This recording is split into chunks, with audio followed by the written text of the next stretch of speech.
Hello, everyone. Welcome to today's Monday Majlis.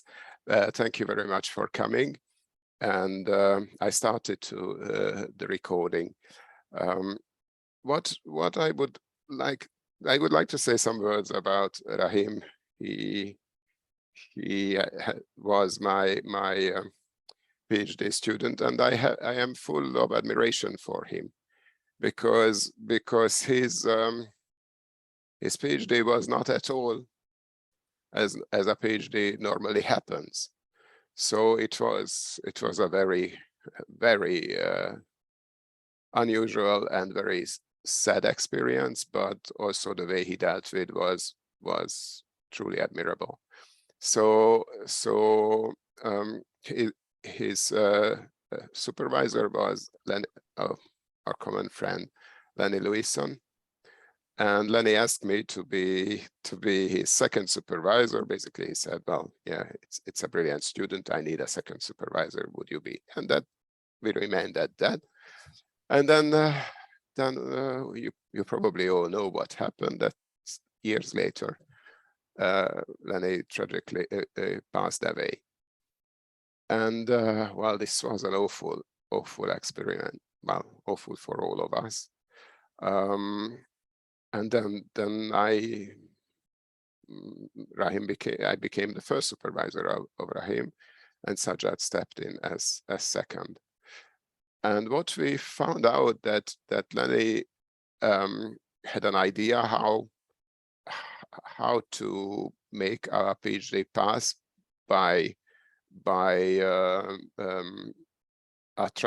making a translation and addition of a main text of Islamic literature, but he didn't. Of course, he didn't tell that to us. What was how he thought he would do that, and then what Rahim did was that amazing addition and translation of the text and an introduction. So basically, we were left with less than 1 year, if I remember correctly, less than 1 year to write actually the dissertation itself. And that was really a heroic feature, because normally students spend 3+ years to write their dissertation. Well, actually, Rahim spent less than a year on it. And it was a true delight to work with him, because that wouldn't have been possible without his diligence and his will to take any criticism and everything and respond perfectly. So, and he produced a wonderful dissertation, which is going now to be published together with the translation and edition itself. So that's really a story to appreciate. Rahim, I give you the word. I will silence myself, and then, yeah, please introduce yourself. Bismillah ar-Rahman ar-Rahim. Hello, everyone, and thanks for attending today's session. Also, many thanks to Esoteric for your very kind words and introduction, and also compliments. Today, my presentation has 2 parts. In the first part, I will explain how my early education introduced me to Nāṣir-e Khusraw's poetry, and how this poetic experience has guided my academic life since then. In the second part of my talk, I will attempt to explain how my familiarity with Nāṣir-e Khusraw's poetry motivated and directed my PhD studies. Just for the sake of formality, my name is Rahim Gholami. I was born in Mashhad, Iran, where I completed my elementary, secondary, and undergraduate education. I obtained my Bachelor of Science in Translation Studies from Azad University of Mashhad in 1995. In October 2002, I received my Master of Science in Translation Studies from Edinburgh University, and I graduated with a PhD in Arab and Islamic Studies from the University of Exeter in October 2021. My PhD thesis is entitled the Wayfarer's Sojourn at the Banquet, the Hermeneutics of Nāṣir-e Khusraw's Esoteric Guidance. So I skip reading the first slide because you have already seen it on the advertisement, especially the abstract. I proceed to the next slide. However, before I talk about the topic of my PhD thesis, I would like to make some personal notes about how Nāṣir-e Khusraw's poetry sparked the kindle of curiosity in me at a very early age. I was about 12 years old when the librarian of a local community center in Mashhad gave me a book gift. The book's title was The World of Atoms, with a dedication note citing a line of poetry by Nāṣir-e Khusraw saying, درخت تو گر بار دانش بگیرد به زیر آوری چرخ نیلوفری را. If the tree of your soul bears the fruit of knowledge, you will ride high above the rolling cerulean heavens. Strikingly enough, this single line of poetry sparked my curiosity more than the book itself. I kept reading the line again and again, asking myself how on earth during the 11th century Nāṣir-e Khusraw knew that knowledge will eventually enable human beings to fly over skies and pass beyond our planetary horizons. How did Nāṣir-e Khusraw know that one day human knowledge will give mankind the power of space travel? Then I grew up. Then as I grew up, I gathered that indeed Nāṣir-e Khusraw, being a philosopher, a poet, and a polymath by education, did not need an extraordinary leap of imagination to predict or at least to hope for such a feat of technology, almost a millennium ahead of his time. But again, as the years went by, I thought that what if Nāṣir-e Khusraw was talking from a personal, first-hand insight? And if that was at all possible, what kind of insight it could have been that made him come to this realization without relying on a mere poetic imagination? This question kept boggling my mind until I came across Nāṣir-e Khusraw's book entitled The Banquet of the Brethren, al-Ikhwān,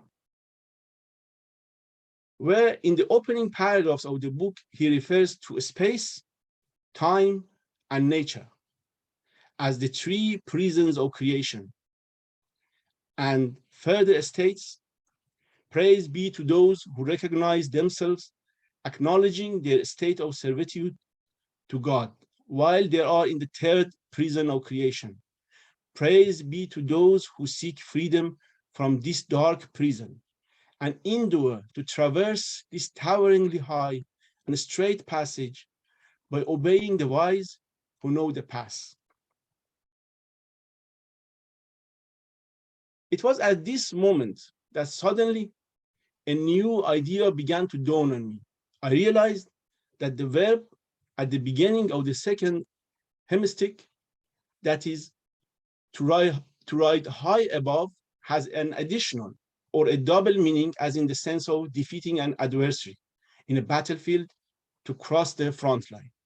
Then juxtaposing the second sense of the verb with the concept of the three prisons of creation, namely space, makan, time, zaman, and nature, tabiat, besides the concept that the spheres and their circular motion are altogether the cause of the existence of the space, time, and nature, I came to a totally new understanding of the poem, in which the poet does not see the corporeal death of the body as the terminating point of life for the individual soul.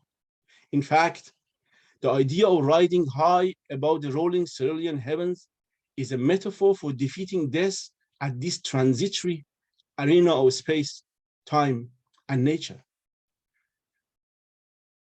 Well, so far I have told you about the story of my hermeneutical journey of discovering the manifold interpretive layers of this line of poetry by Nāṣir-e Khusraw. However, the question that remains is, Why human beings tell stories? In her book, The Power of Meaning, Emily Esfahani Smith says, our storytelling impulse emerges from a deep-seated need all humans share, the need to make sense of the world. We have a primal desire to impose order on disorder, to find the signal in the noise. We see faces in the clouds, hear footsteps in the rustling of leaves, and detect conspiracies in unrelated events. We are constantly taking pieces of information and adding a layer of meaning to them. We couldn't function otherwise. Stories help us make sense of the world and our place in it, and understand why things happen the way they do. Storytelling is fundamental to human search for meaning, whether we tell tales of the creation of the earth or our own early choices. But how is meaning relevant in mankind's sense of fulfillment in life? In his book, The Sweet Spot, The Pleasures of Suffering and the Search for Meaning, Paul Bloom writes about the role of meaning in mankind's sense of fulfillment in life. And while quoting Emily Smith, he explains how Smith organizes her own book, The Power of Meaning, around 4 themes. First, meaning gives us a sense of belonging, connecting to and bonding with other people. Meaning gives our lives purpose, finding something worthwhile to live for. It is through the power of storytelling that we create narratives that bring order to life. It is through the power of meaning that we achieve transcendence and intermystical experiences of self-loss.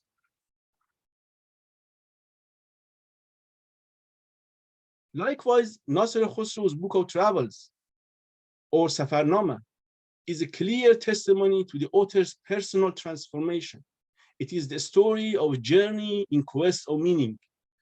Nāṣir-e Khusraw's travels started on Thursday, 6 Jumada Sani, 437, 19th December, 1045, and ended after 7 years when he returned to Balkh on Tuesday, 26 Jumada Sani, 444, 23rd October, 1052. Safarnama starts with an account of a transformative dream, which becomes the focal point of a spiritual voyage whose salient features are the 4 elements of belonging, purpose, storytelling, and transcendence. The 4 elements that changed the life of Nāṣir-e Khusraw from a man who was in pursuit of pleasure to a traveler who was relentlessly in quest of meaning and spiritual happiness. Nāṣir-e Khusraw's Book of Travels begins in the following manner. Thus writes Abu Mu'in Hamiduddin Nāṣir, son of Khusraw of Qubadiyan in the district of Marv. I was a clerk by profession, and one of those in charge of the Sultan's revenue service. In my administrative position, I had applied myself for a period of time and acquired no small reputation among my peers. In the months of Rabiul Awwal in the year 437, September to October 1045, when the Prince of Khurasan was Abu Sulaiman Chaqri Beg Dawood, son of Mikal, son of Saljuk, I set out from Marv on official business. On my route, I stopped off in the district of Panjdih in Marv route, where on the very day there happened to be a conjunction of Jupiter and the lunar node. As it is said that on that day, God will grant any request made of him, I withdrew into a corner and prayed 2 rak'ats, asking God to grant me true wealth that comes with happiness. When I rejoined my friends and companions, one of them was reciting a poem in Persian. Suddenly, a particular line of poetry came into my head, and I wrote it down on a piece of paper for him to recite. I had not yet handed him the paper when he began to recite that very line. I took this to be a good omen and said to myself that God had granted my behest.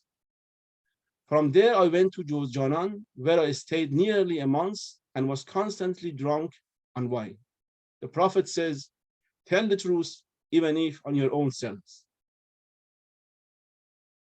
One night in a dream, I saw someone saying to me, how long will you continue to drink of this wine, which destroys man's intellect? If you were to stay sober, it would be better for you. In reply, I said, the wise have not been able to come up with anything other than this to lessen the sorrow of this world.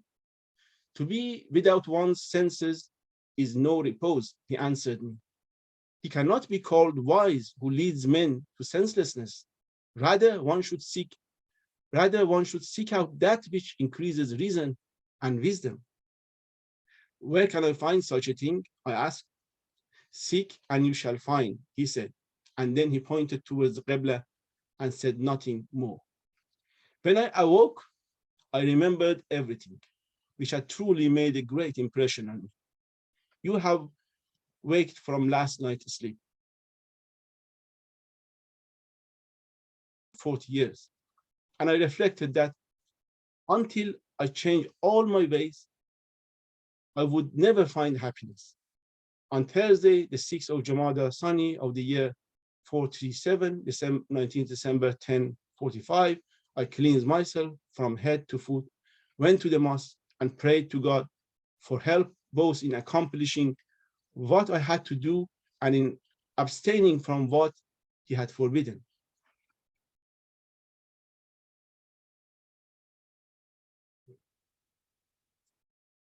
Fixed mindset versus growing mindset. A characteristic feature of Nāṣir-e Khusraw, as we saw in his own account, Nāṣir-e Khusraw's thought and personality, is his growing mindset. And it's very obvious in the very one of those last sentences that I just read for you. When he says, and I reflected that until I changed all my ways, I would never find happiness. So this shows that not only in the case of Nāṣir-e Khusraw, in the case of many people who have made great impacts, they are people who their mindset is a kind of growing mindset. They are willing to change. They are willing to think over their beliefs. Motivational pluralism, striking a balance between hedonia, pleasure, and eudaimonia, happiness. For Nāṣir-e Khusraw, the exoteric, the outward, and the esoteric, the inward aspects of life, that is the zahir and the batin, were equally important. Here, in support of Nāṣir-e Khusraw's balanced view, I would like to cite Paul Bloom on the notion of motivational pluralism, where he writes, there is a classic contrast between pleasure and meaning, hedonia and eudaimonia. Which should we choose? It turns out that one can have both. Actually, the conclusion is even stronger. It's not merely that there exist some people who are both happy and have lives with meaning. It's that there is a correlation. Happy people are more likely to say that their lives are meaningful, and people who say that their lives are meaningful are more likely to say that they are happy. Chosen suffering in defense of motivational pluralism, a path in between hedonia and eudaimonia. Thus, as a middle path adopted by Nāṣir-e Khusraw, chosen suffering in the manner that Paul Bloom suggests, if taken in the right way, at the right time, in the right doses, adds value to life. There are many things we want out of life, and suffering can enhance them, and suffering can enhance many of these. Chosen suffering can lead to great pleasure, and it is an essential part of experiences that we deem to be meaningful. It can connect us to others and can be a source of community and love. It reflects deep sentiments of the mind and feelings of the heart. In his introduction to the English translation of Jam al-Hikmatain entitled Between Reason and Revelation, Eric Ormsby writes, Nāṣir was born in the year 394 of the Hijra or 1004 of the Christian era in Qubadian near Marv in the Balkh district of Khorasan. During the period of Ghaznavid rule, he worked for the Ghaznavids and later for the Seljuks as a government functionary, a scribe, and tax collector until the year 1045. Nāṣir-e Khusraw lived his final years in the Yomgan Valley and departed this life sometime after 1070 of the Christian era. Regarding identifying with the continuity of life, transience versus transcendence, Sheldon Solomon and his colleagues write, making peace with one's death is surely a worthy goal with many psychological and social benefits. We humans are, however, not psychologically equipped to fully acquire such equanimity without an enduring sense of significance that extends beyond our own individual existence. They further cite Robert J. Lifton, who in his book On Death and the Continuity of Life describes 5 core modes of death transcendence, namely biological transcendence, the theological mode, creative transcendence, natural transcendence, and experiential transcendence. Biosocial transcendence, I think the first time I read it incorrectly. Biosocial transcendence is derived from the literal connection to future generations by passing on one's genes, history, values, and possessions, or by identification with an ancestral line or ethnic or national identity that perseveres indefinitely. The theological mode entails faith in a soul and the possibility of literal immortality. It can also be a more symbolic sense of spiritual connection to an ongoing life force. Creative transcendence is obtained by contributing to future generations through innovations and teaching in art, science, and technology. Natural transcendence is identifying with all life, nature, or even the universe. And finally, experiential transcendence is characterized by a sense of timelessness accompanied by a heightened sense of awe and wonder. Various cultural rituals and activities like meditation can foster and provide a sense of flow or losing oneself in contemplation and enjoyment. And such experiential states are most fulfilling when they occur in the context of one of the 4 other modes. That's to say, along playing with your children, engaging in spiritual rituals, throwing yourself into creative activity, and being immersed in the natural world.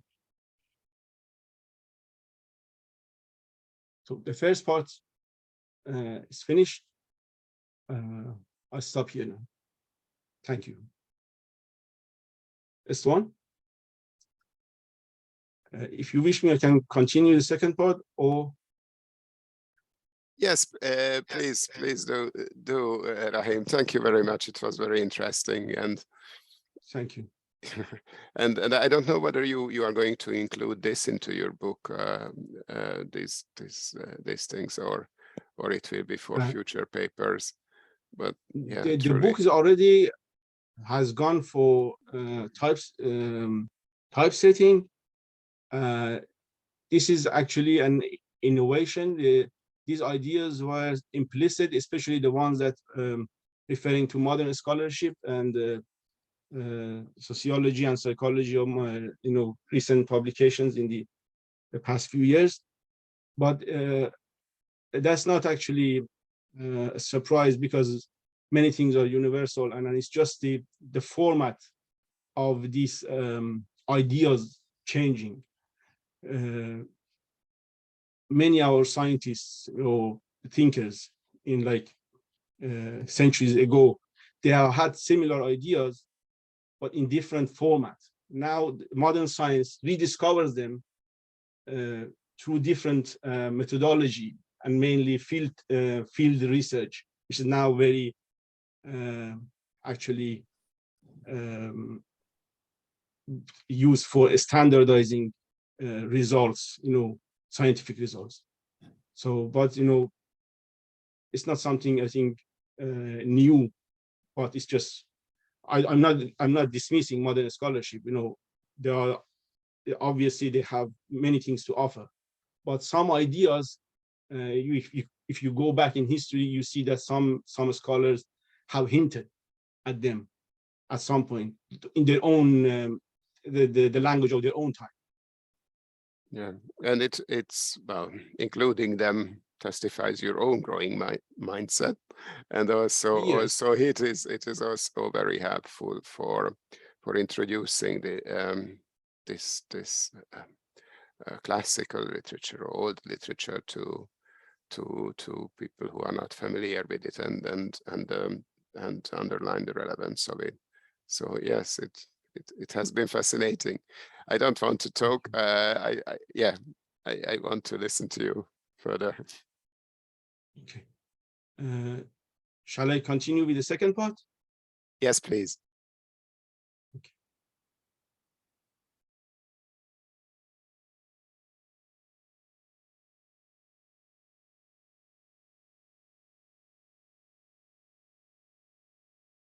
Actually, there are four concepts that I have talked in the introduction of my thesis in detail, far more in detail, but here I'm offering a very summary of those ideas in a nutshell. So these four concepts are meaning, message, the messenger, and the interpreter. So now we start with the first one, meaning. The significance of meaning in the hermeneutics of Nāṣir-e Khusraw's esoteric guidance. Meaning comes into being with the word of Allah, kalimat Allah, or the command of the Almighty, Amr al-Bari. That's to say, be, Khwān in Arabic. The command as pure meaning is the atemporal origination, ibda, of the intellect.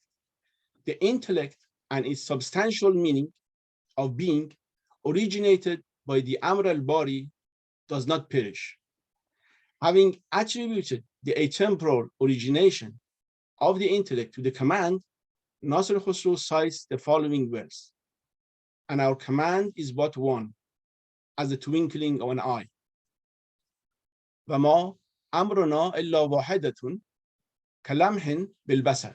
Surah Al-Qamar, verse 50. Thus, he maintains that the command of the Lord Most Holy is inimitably unrepeatable, and that no corruption can enter it. If such a hypothetical state were to be imagined, it would have required the issuance of a second command to nullify the first command, which would then be against the wisdom of the true originator, al-Mubdi al-Haq, and the inimitable unrepeatability of the command. Pure meaning is the essential substance of the intellect. Meaning, as the essence of the intellect, is indeed eternal life. Eternal life is to be sought in the knowledge of the intellect. The significance of the message in the hermeneutics of Nāṣir-e Khusraw's esoteric guidance. Also, in Nāṣir-e Khusraw's view, message is the atemporal origination of the intellect. The intellect is the first originated thing, not from a thing. You may ask why this atemporal origination of the intellect is repeating with message and meaning, because they are amr and intellect. The kalama and intellect, in essence, they are united. That's why it repeats here as well. The intellect is the first originated thing, not from a thing. The prophet, as the deputy of the soul, is the interpreter of the intellect. Being of the intellect is the birth of meaning. The intellect is eternal, azali. The intellect encompasses all other things in existence. Being does not become non-being. Hence, Nāṣir-e Khusraw states, it behoves us to realize that the origination of beings not from being is due to the generosity of the Lord Most Holy. It was perfect generosity for the originator to have munificently bestowed beings their full share of creation. You should also realize that the non-being of beings entails the miserliness of the Lord Most Holy. However, with his generosity exalted is his goodness, beings came into being from non-being. Thus, the generosity of the true originator is complete. The wise person knows that being comes from non-being, and hence the Lord Most Holy is generous, which it behoves us to say. And the wise person also knows that for beings to become non-beings implies that the Almighty is miserly, which would be inappropriate for us to say. The messenger and the interpreter of the message. The messenger in Nāṣir-e Khusraw's thought is the soul, and hence the deputy of the intellect, meaning as the contemplation of the intellect is the birth of soul. The soul is a sublime meaning emanated from the intellect. The soul is the messenger of the intellect. The soul is the creator of the corporeal world. The soul as the creator has beautiful names, Asma al-Husna. Likewise, the parents of a child can't help but give a name to a newborn. The prophet is the messenger of the soul. As the individual soul acquires knowledge, its life becomes more meaningful since it draws nearer the creator. Number 4, the interpreter. The interpreter is the prophet and his legatee, wasi in Arabic, or the imam. After the prophet, the imam in Shia Islam is the repository and the interpreter par excellence of the esoteric knowledge of revelation. By learning the esoteric knowledge of revelation, ilm al-ta'wil, the soul attains spiritual fulfillment and eternal life. The Wayfarer's sojourn at the banquet is a meeting between Zad al-Musafir and Khwān al-Ikhwān. In Zad al-Musafir, Nāṣir-e Khusraw aims at elaborating the doctrinal morphology of Ta'wil, while in Khwān al-Ikhwān, he addresses the brethren to move further than the merely speculative morphology of Ta'wil and to step into the realm of applied Ta'wil. My PhD thesis is therefore the conjunction of these two works, in which I have attempted to bridge Nāṣir-e Khusraw's theory and practice of the esoteric interpretation, Ta'wil. The purpose of the thesis is therefore to demonstrate a more comprehensive understanding of the hermeneutics of Nāṣir-e Khusraw's esoteric guidance. Zad al-Musafir, the Wayfarer's provisions, espouses the theory of esoteric interpretation, that the soul is essentially a spiritual, eternal substance, that the soul does not come from any place and goes to no place, that place is a construct of space and time and subject to the laws of nature, whilst beyond the limits of the corporeal world, place has no definition, that the soul is an immaterial substance, and the provisions it requires for the fulfillment of its eternal life is immaterial too, that the soul's provisions for the journey of afterlife is knowledge. In Zad al-Musafir, Nāṣir-e Khusraw further reiterates the theme of the line I read to you at the beginning of this talk. If the tree of your soul bears the fruit of knowledge, you will ride high above the rolling cerulean heavens. درخت تو گر بار دانش بگیرد به زیر آوری چرخ نیلوفری. However, in Khwān al-Ikhwān, Nāṣir-e Khusraw conjoins the theory and practice of Ta'wil. Khwān al-Ikhwān, the banquet of the brethren, requires the practice of esoteric interpretation, Ta'wil, and invites the brethren to move further than the merely speculative morphology of Ta'wil and to step into the realm of applied Ta'wil. I'm repeating this just to emphasize it. the importance of this matter. And this intrinsically requires an informed exertion of one's intent to ascend the esoteric ladder of ta'wil. It's a metaphor Nāṣir-e Khusraw used for ta'wil. The ladder helps us to transcend the physical life. This momentous hermeneutic sojourn starts with the wayfarers partaking as one of the brethren in the banquet, while the soul still traverses through the abode of the temporal in the quest for the realm of divine knowledge.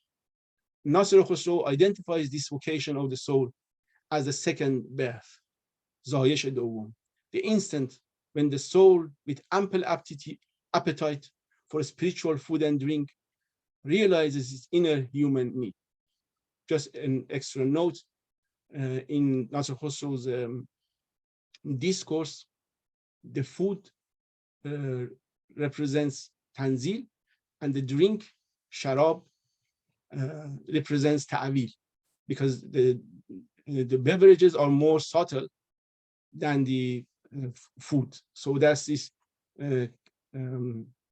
comparison that he makes. Food resembles tanzil, the exoteric aspect of revelation, and drink represents the ta'wil, the esoteric, more subtle aspect of revelation.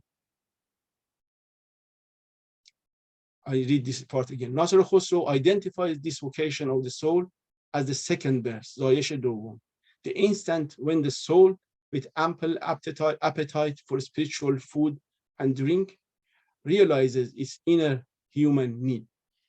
This need resides in the soul's aptitude for learning, and thus the banquet of the brethren becomes the arena of this realization for the soul, and indeed a platform for the process of de-alienation, vesal, as the antithesis of faraq or separation, that develops around two axes, both in joining together the multitude of souls and in their rise towards their longed-for union with the sources of knowledge. Moreover, as a basic premise, Nāṣir-e Khusraw sees it the duty of human beings to do service to their souls by realizing the full potential brought to them through their sensate faculties, and thus he enjoins them to participate actively and with full consciousness in the world of creation, so that it may lead them to their creator.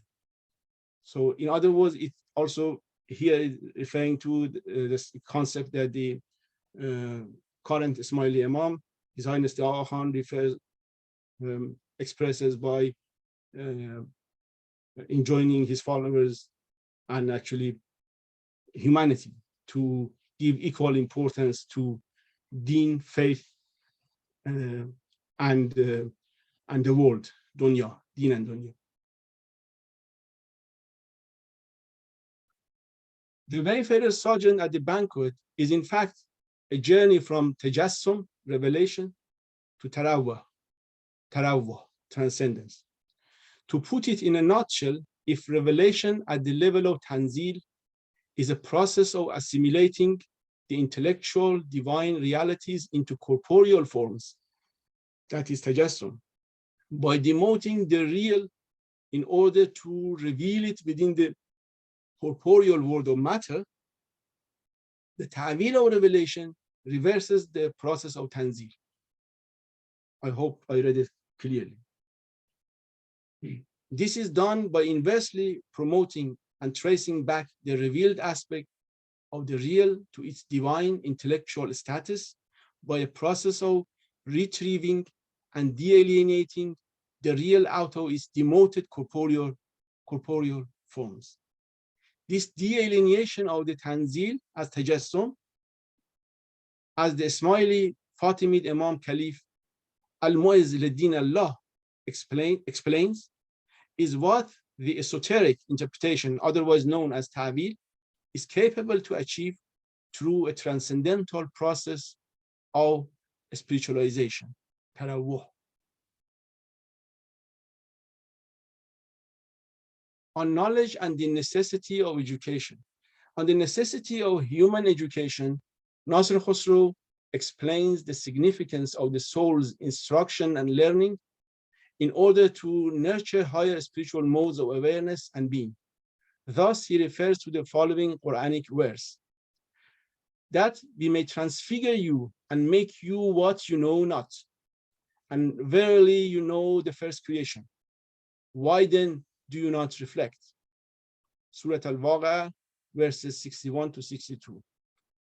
The Arabic reads as this: Allah an nubaddila amsalakum wa nunshi'akum fi ma la ta'lamun wa laqad alimtum munnash'ata al-ula falawla tazakkarun. Thus, Nāṣir-e Khusraw interprets the first creation as the corporeal creation of human being. Nash'at al-ula is the first creation. And the next transfiguring, nubaddila, as the spiritual birth of human being that actualizes through the learning of the spiritual knowledge imparted by the Imam of the time. So I just read this last paragraph once more. Nāṣir-e Khusraw interprets the first creation as the corporeal creation of human being, and the next transfiguring as the spiritual birth of human being that actualizes through the learning of the spiritual knowledge imparted by the Imam of the time. The example of human fetus. An elucidation of the esoteric meaning of the above verse, as Nāṣir-e Khusraw explains, is found in the following example of the human offspring.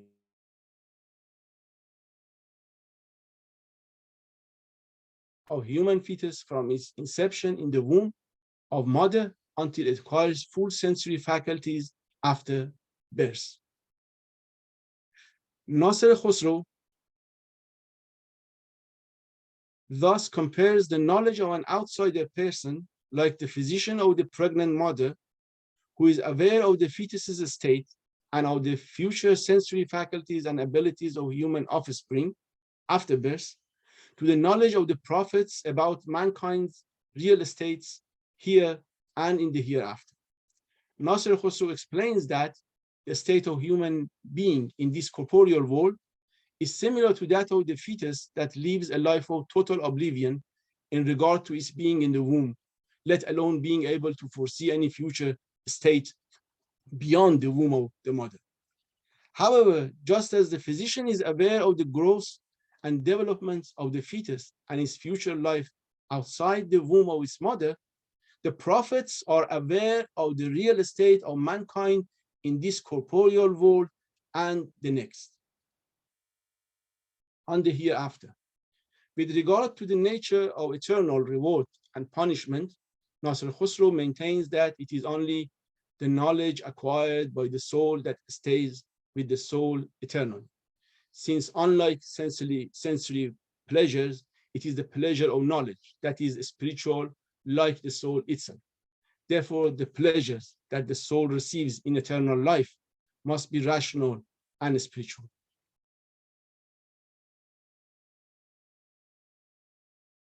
Life eternal, the unsurpassable journey. Here I would like to end this presentation by referring to a verse with which Nāṣir-e Khusraw closes his book of travels when after 7 years he returned to Balkh. I first read the first. ما سفر برگذشتنی گذراندیم. ما سفر برگذشتنی گذراندیم تا سفر ناگذشتنی به در آید. We are traveling through what can be passed until there comes that journey that cannot be bypassed. Thank you very much for listening and your patience. I'm finished. Thank you very much, Rahim. I stop the recording now and invite the audience to ask their questions. I just wait just a second.